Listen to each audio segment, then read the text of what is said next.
Hello friends, प्रभात TV रे आपण मानक स्वागत।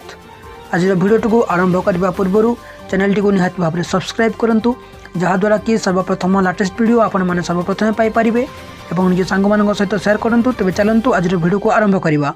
46 लाख रु अधिक चाषी अकाउंट को आसिला कालिया योजना टंका। बढ़िला मिशन शक्ति कर्मकर्ता देय, उपकृत हेबे 1,26,000 कर्मकर्ता। केंद्र सरकार जारी कले नागरिकत्व संशोधन आईन, एणिकी भारत में शरणार्थी जीवन काटुवा अन्य देशर लोक मैंने पाइपर नागरिकता।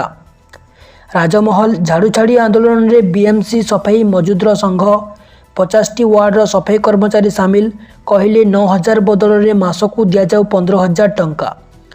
राजधानी में सरपंचर शक्ति प्रदर्शन, नवीन निवास घेराव पर उद्यम, रास्तार पुलिस जनप्रतिनिधि मुहांमुही। गंजाम जिला भंजनगर ठारे किम्स मेडिकल पर शिलान्यास कले डॉक्टर अच्युत सामंत। बीजेपी बीजेडी मेंट सस्पेंस। दिल्ली रे धर्मेंद्र प्रधानकर बासभवन में बसिला बीजेपी बैठक। रंगमिशा कोबी मंचूरियन और बम्बई मिठाई उपर लागिला कटकणा, एणिकी रासायनिक रंग मिसई खाद्य प्रस्तुत कले लागिब जोरिमाना। भुवनेश्वर आनंदवन उद्घाटित, किछि मुहूर्त बिताइले मुख्यमंत्री नवीन पट्टनायक। कांग्रेस खेलाइला बीजेडी बीजेपी छुआ, बाहाघर परे कला अन्नप्राशन, हसी उड़ाइले शंख और पद्म दल।